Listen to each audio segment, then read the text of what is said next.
Welcome to the Time Advantage, the podcast where high performing professionals learn how to accelerate their career growth without burning out. Have you ever wondered how some professionals fast track their careers while staying balanced?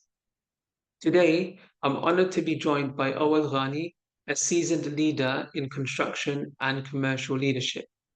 His career spans almost 2 decades across the UK and Middle East, and he's currently directing multi-billion-pound projects across the Middle East. He's here to share his journey from mid-career professional to senior management. In this episode, we'll uncover the strategies, systems, and mindset shifts that propelled his career forward and how you can apply them too. Stay tuned. Before we begin, a quick disclaimer. The views and opinions expressed in this episode are entirely our own and do not represent those of any organizations or companies we may be associated with. The conversation is purely based on personal experience and professional insight. Hi, all. Thank you for joining the podcast. How are you doing? I'm good, thank you. It's a pleasure. Thanks for joining the podcast once again. So, to start us off, I want to first ask you the question, if you can walk us through the defining moments where you realized you're ready or need to shift from being a technical or project level professional into a strategic leadership role, what changed? Uh, there will always be moments in your career where you feel you're ready for the next step. And it's not only just one, there are several in your career. So when I started as a graduate and then moved on to be an assistant, you knew that you were capable of doing more. So you should firstly have the hunger to actually learn more, progress more. And with that, you would know that, you're ready to take the next steps, take on more responsibility.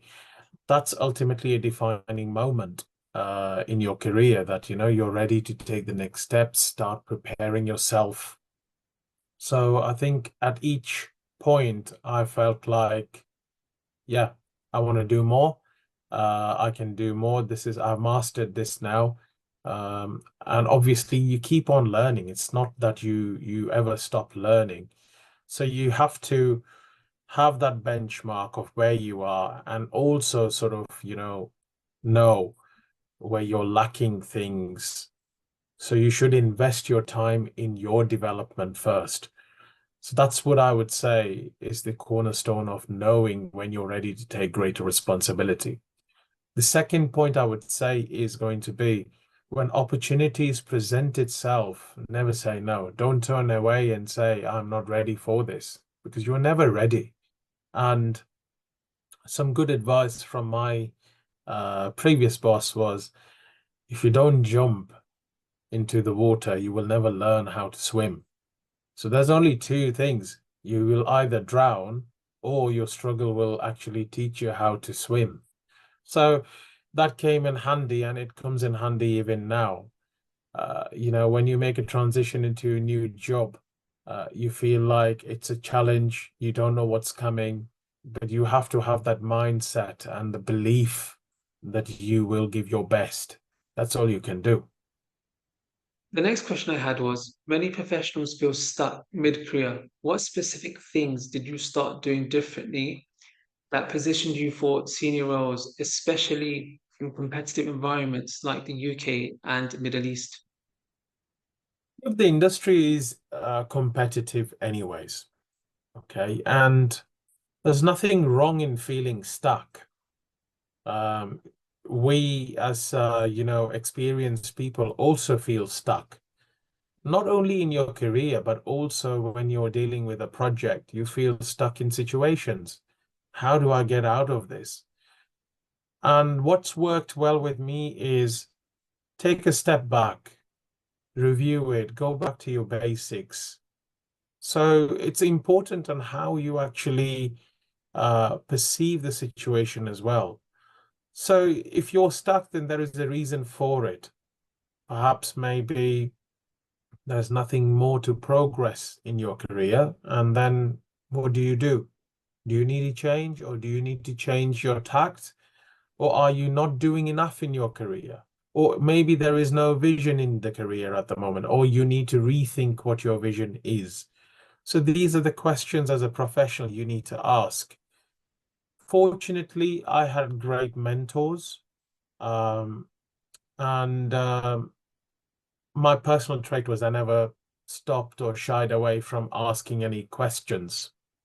So never ashamed of asking any stupid questions. And again, an advice from one of our professors when we were doing engineering was there is no stupid questions. Yeah. So never shy away from asking a question. You will get an answer. And what's the most that can happen?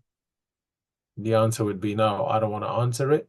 Or you will get something, then you realize that, okay, that's not the kind of answer I was looking, or that's not helpful. But never shy away from asking that question.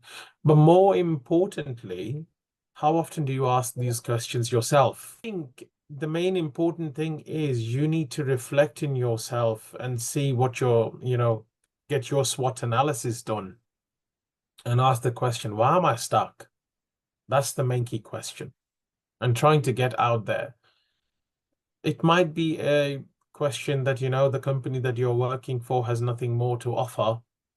And then, nothing more to offer in what sense? In not towards your career development to take that next step. So you need to maybe go somewhere else and get that done. Or perhaps you're not putting in enough initiative that your existing employer can't give you that opportunity to progress. So you need to ask that question that what more do I need to do? And the best thing to do is have that open and honest conversation with your existing employees, your line manager, and say, do you know what? I feel stuck. And that's what's worked for me. I'll tell you one thing. When I was given the opportunity to be a project QS, I was sat in the office and I was very, very under pressure because it was a project, it's my transition, and I didn't want to fail. So my boss actually saw me and like, what's wrong with you? You're never this serious. What's going on with you? And he took me aside. My boss took me aside and he said, what's wrong with you? He said, you've given me this opportunity and I don't want to fail you. So he then said, well, you won't fail. And I was like, why? How? So we will not allow you to fail.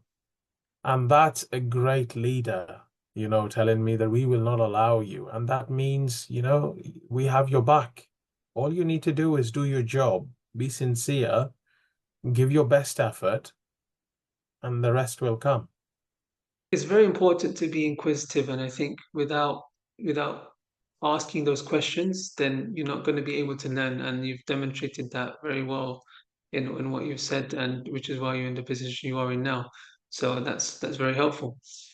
The next question I want to ask you is, looking back, was there a standout project or moment that accelerated your career trajectory?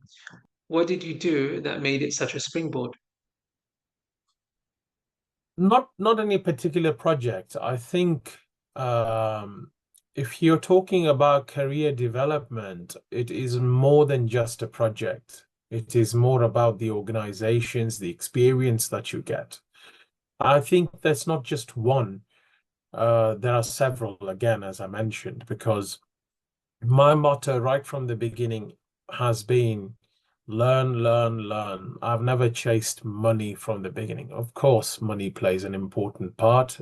We come to work to satisfy our families' needs, requirements, and obviously do well for ourselves as well.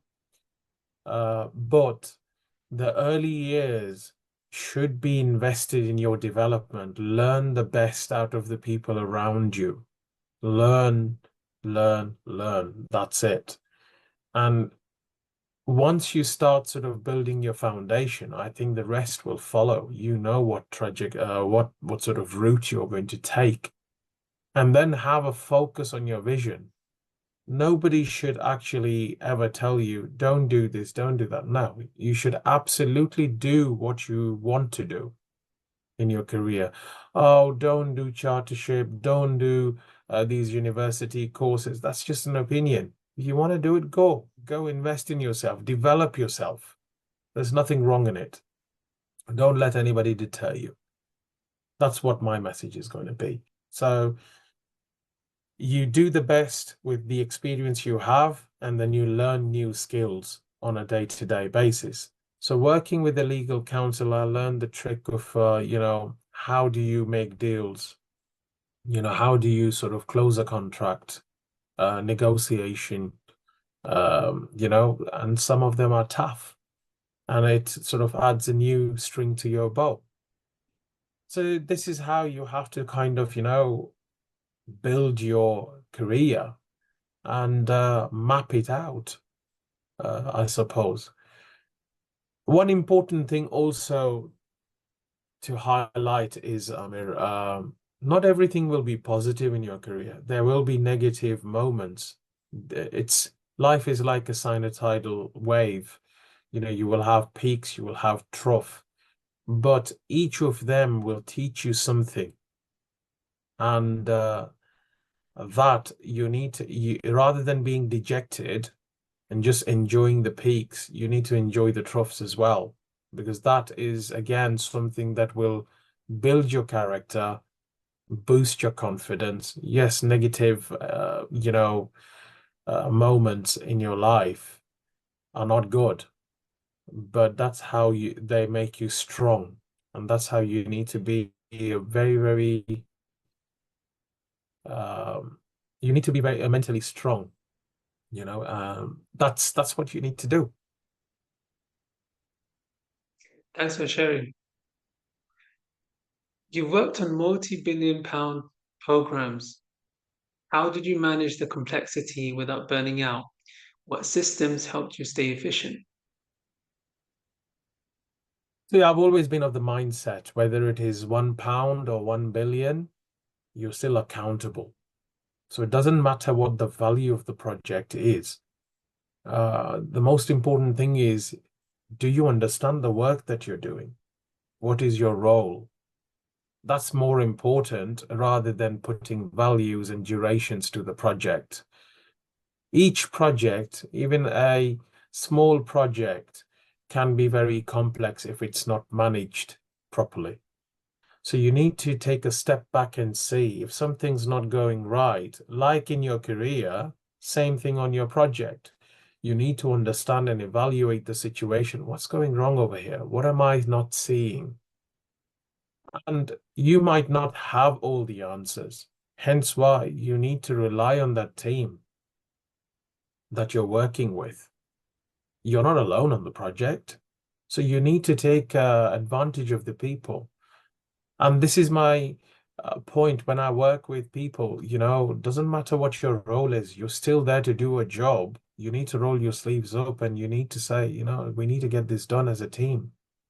Go into the trenches, get it done. Not literally with the shovel and start doing it, but, you need to be very supportive. And, it's a massive responsibility. So whether it be a small project or a multi-billion pound project, doesn't matter. You still have to deliver. The best thing is start off by understanding, having a thorough knowledge of your project, which means you're not only going to do that in 9 to 5, the working hours, you need to invest a little bit more time out of your own pocket. And that shows your commitment. Many might not agree with it, but that is what I have to do. And you need to understand how you function. People are built differently. I'm built differently. And hence why I have to invest a little bit more time in understanding what it is. So the first important thing I look at is, what is the scope? What are you delivering? What is your scope the project scope is one thing. What is your scope as the contractor or a consultant or an employer? What are you supposed to be doing? What is the ultimate aim? That's very important to understand. And then throughout the journey, you will then notice some things are going very well, some things are going really bad. And you're not the only one to figure out how to fix the problem. You need to have a joint effort. Lessons learned. How do we take lessons? What do we do about it? Use the right people in the right place. Take advice. You know, you can't have an ego when you're working in this environment. So that's allowed me to cope up. And with regards to burnout, I think that's a whole different topic altogether. Uh, you need to learn how to switch off. You know, you need to go home, enjoy your family. You need to go enjoy things in your own time. For me, while I was in the UK, Saturday was a complete rule out because I used to go play cricket, and that was a complete switch off and giving you something else. And again, that teaches you good lessons as well because we're playing the game. Your mind truly never switches off, but you kind of get ideas playing the game, dealing with people, and you're still doing the same things that you would do at work. And then you bring home, you know what? That's what I did over the weekend. I think I need to do that at work as well. That's helped me. So that's how you need to, be open to new ideas and allow other things to have a fresh perspective. Then obviously you have family time as well. Enjoy your children, enjoy your time with your family, your dad, your mum. You need to do all of this. So that will help you sort of get out of the burnout. Go on holidays. That's very important. Definitely. Did you use any personal productivity frameworks like time blocking, delegation strategies, or digital tools to stay on top of things? Yes, I wouldn't say anything in particular, but yeah, all of those is required based on the situation. Um, you need time to block out and do your own work. And in a busy environment, we are quite busy with meetings, meeting people, organizing things and all that. But then you also need to set aside time to complete your tasks. And this is where sometimes, 9 to 5 is not enough. You sometimes wish there were 48 hours in a day rather than 24 hours. But you have to manage it. But I think one of the key lessons that I've learned, and this is again something that my previous boss, my mentor, taught me was, Awwal, you need to learn how to delegate. And I think the message was twofold that A, yes, you're confident in doing the work yourself, but you don't have the time to do it. You need to learn how to trust people and get the work done. But also, if you want to progress in your career, you need to find somebody who could replace you. Otherwise, you ain't going up. That was the message. And that has stuck by me. But it's difficult. It's difficult sometimes to sort of, delegate and whatnot. But nevertheless, you have to do it because that's why you have a team. Otherwise, you know, if you call yourself a director and you're only directing yourself, you're not a director, are you? If you're calling yourself a manager, who are you managing? Yourself? Well, you're not a manager, are you? You're just a professional. So it's very important to delegate things, time management, um, looking after, byproduct of delegating is that are you providing the support to your team so that they can complete the work? That's very important as well. So there are a number of things that you need to do in terms of, manage things around.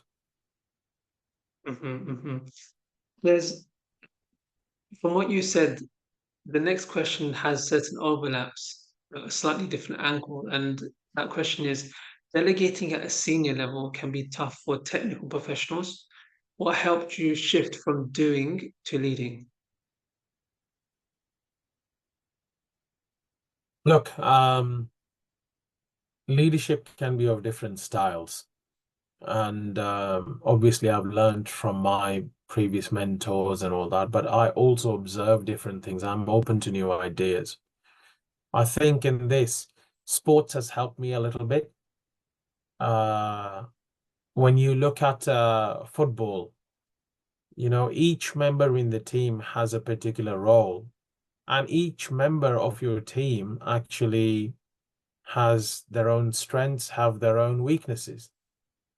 And I think playing cricket over the weekends has helped me do that because I used to captain I used to captain the second team of a small club. Um, and you had different players every week. You had different people coming in. Some of them were consistent, but knowing that you need to understand the strengths and the weaknesses of your own team.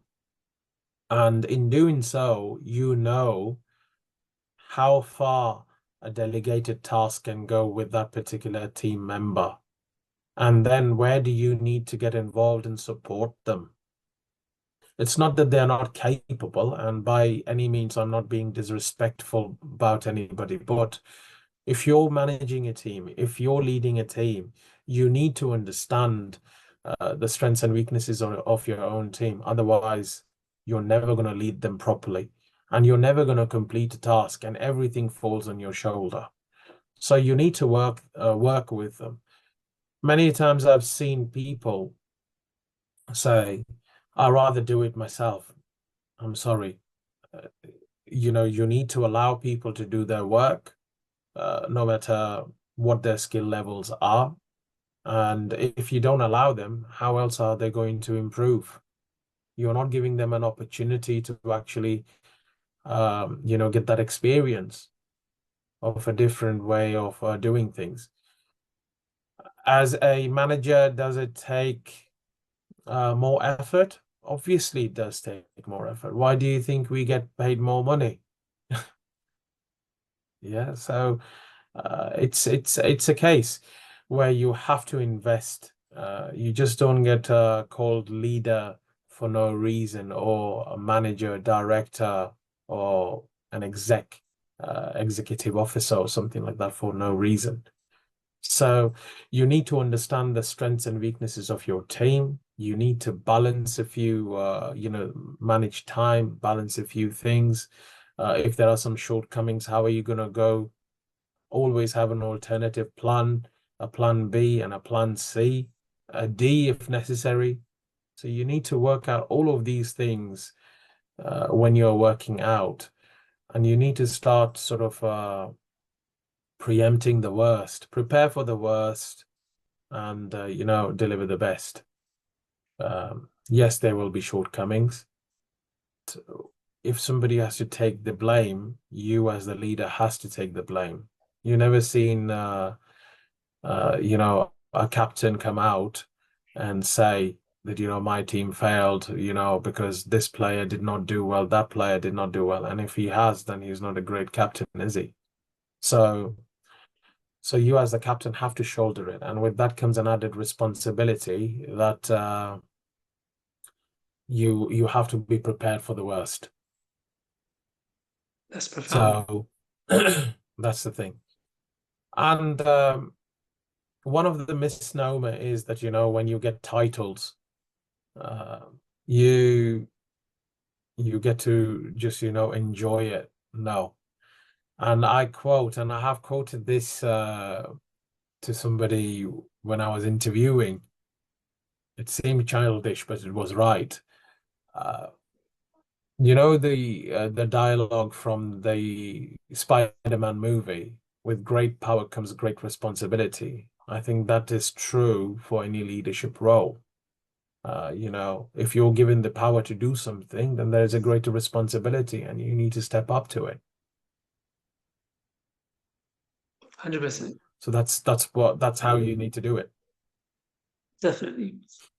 What you said, there's the foundation in order to essentially do those things, it requires a strong mindset. So, what's the biggest internal shifts you had to make to operate at a senior level, especially leading diverse high pressure teams? I don't think it comes naturally, Amir. I think the mindset and the growth bit comes naturally as you get experienced, and this is where I think a lot of people feel like I have the knowledge, but no, you need to have a little bit of maturity as well, and hence why people with 20, 30 years experience not there just for no reason. They're there because they're matured. And think about it this way: your father is your father because he's seen more of your life. Yeah. So he is older and he has seen more time. He has seen the behaviors, he has seen the situations. Hence why he's more capable and best suited to actually tell you. You may have learned a lot more than him, but situations and experiences do play a part. Similarly, in careers, your superiors are important. Um, they're there for a reason. They have not just grown grays for no reason. Well, I will contradict myself in a moment. But whilst I do believe that you don't need to be growing grays to be in a leadership role, but experience is also important. That maturity is very important for your growth. So, for example, a younger version of me would have been a little bit more, quick in saying, that's not right. That's not how we should be doing things. And then I would go and make a mistake and learn from it. But now I'm a bit more measured and I would listen to people. Okay, fair point. But how about this? So, working with people, you need to sort of do this. And the critical thing is our job, Amir, I don't think we should be very emotional about it. There's nothing personal in it. So, um, you need to be welcoming for any solution for your problems, because it's not my way or the highway. It is the way, the best way. And that best way may not be an idea which is born out of you. It might be born out of somebody else, or maybe a collective team effort. So you need to be open for that. And hence why there's no place for egos in our trade. You may be the most qualified and the most educated and the most experienced person in the room, but a solution to your problem might not come out of you. So you need to be open to that. And this is where a blend of youth and experience is very important. You can't disregard that the younger ones are, technologically more advanced and they may not have a good solution. So a solution can come from anywhere. And that could be a blend between your experience and the use of technological knowledge by the youth. So uh, this is the key for your growth. But also kind of, you need to assess the situation and learn to say yes, no, at times, no, this is not how it's going to be. There have been situations where I've been told no, but I've been persistent and I have tried to get towards the result and slowly sort of change that decision into a yes. Not a wholehearted yes, but again, Rome was not built in one day. So you need to understand that, things will happen slowly.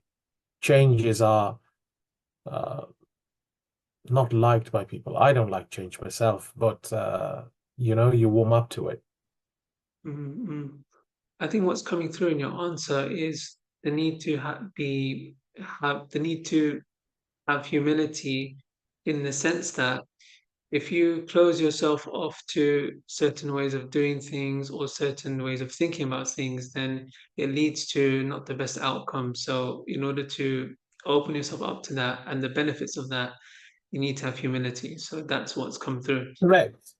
Correct, and open to new ideas. We are not only working in a fast-paced industry, we're also in between a transition in the day and age we are working. Now we have tools like Costex and BIM and all that. So are we stuck in the past? No. We need to adjust ourselves to newer ideas, newer tools. Now the advent of AI has come through. Are you going to shut it down? You can't. You can't be oblivious to the fact that something's changed and say, I'm not going to change. You will have to change. You need to incorporate the things which can bring more efficiency into the job. Mm, So it's not just the fast pace of the industry, it's the fast pace of the time, the generation. So you have to be open to any idea. You can't shut it down, or you can't ridicule people for having a view. mhm. As a Muslim Asian professional in a global construction industry, what unique challenges have you faced and how did you overcome them? I mean, the true answer would be, as a Muslim, I've never had any problems as such. I think I was fortunate enough to have very good colleagues, very supportive. Um, I mean, many people say faith and work um, can mix. To be honest, does it have to? Is my question. Because faith for me, being a Muslim, is a very personal thing. People have been very accommodating with me. I just wanted to rewind a little bit. Uh, When you said to keep it separate, do you mean that faith, and I think this is what you're actually trying to say, do you mean that faith doesn't stop you from performing well or doing the things that you need to do in your career, but rather, facilitates it and makes it, and others don't label you as, okay, he's a Muslim, therefore he cannot do X, Y, and Z. Is that what you mean? Exactly that. We have an equally important duty to actually clear that misinformation, understanding. Hmm. So that's where I feel faith is very personal. So it doesn't really coincide or kind of it disrupts your work.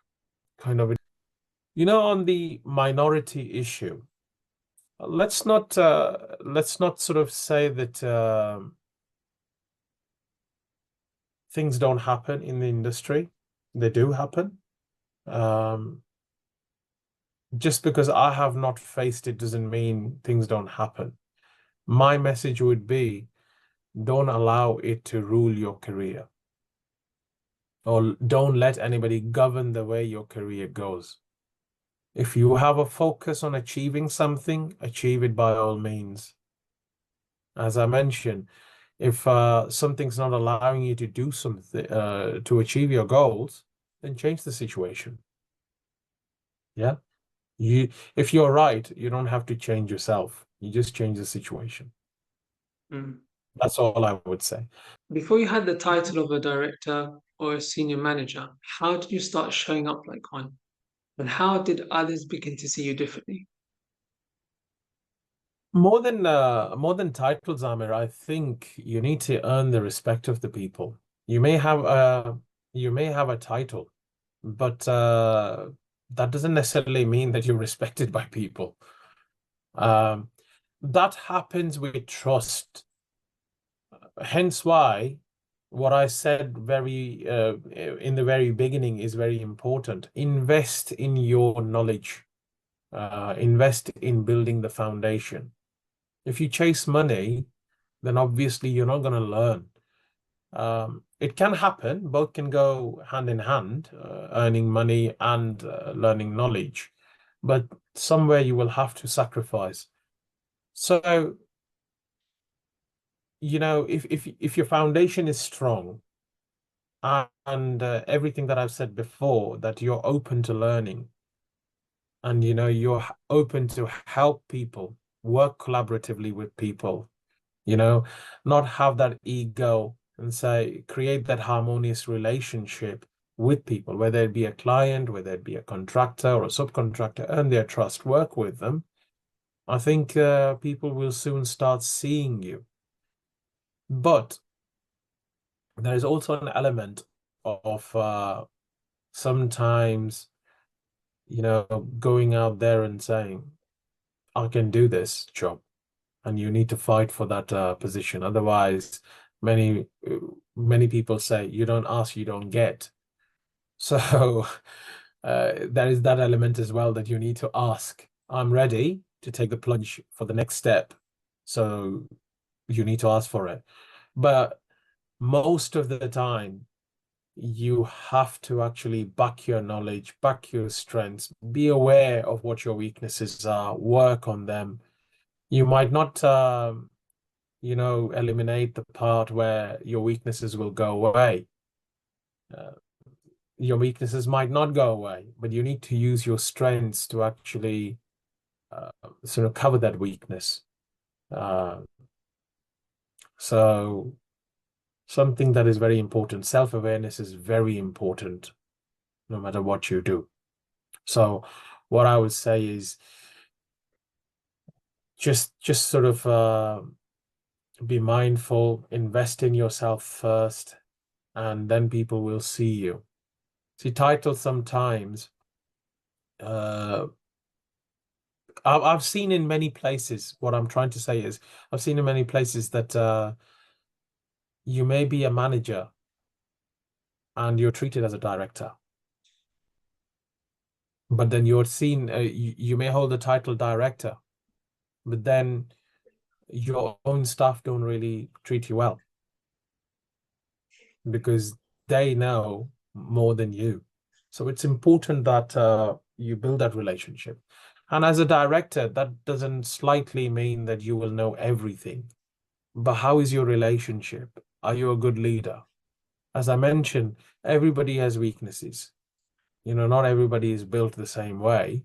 So you may hold the title director, and that's okay. And you will be respected as a director. Then your team supplements your weaknesses. Mm. So that would be my kind of view on that. Mhm. And one of the important things also is I take a lot of inspiration from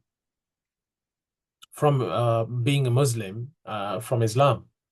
Uh, Good leadership qualities are there. And if you look at it again, yes, Prophet Muhammad is a great leader. Prophet Muhammad Sallallahu Alaihi Wasallam. Leadership is not just at the top; it runs actually in tiers. And sometimes great leaders have to serve under great leaders. So what does that teach us? So you need to be open to all of this idea, and you need to be having an honest conversation with you. Self-reflection is very important throughout your career. Self-reflection is also important on a project. So uh, that's what's helped me. Oh, well, thank you for such a powerful and practical conversation. Your journey is proof that with the right mindset, systems, and mentorship, career acceleration is absolutely possible, regardless of background. To our listeners, if this episode inspired you, share it with someone navigating the mid career maze. And don't forget to subscribe to the Time Advantage for more high performance insights. Remember, small shifts create big impact. Till next time.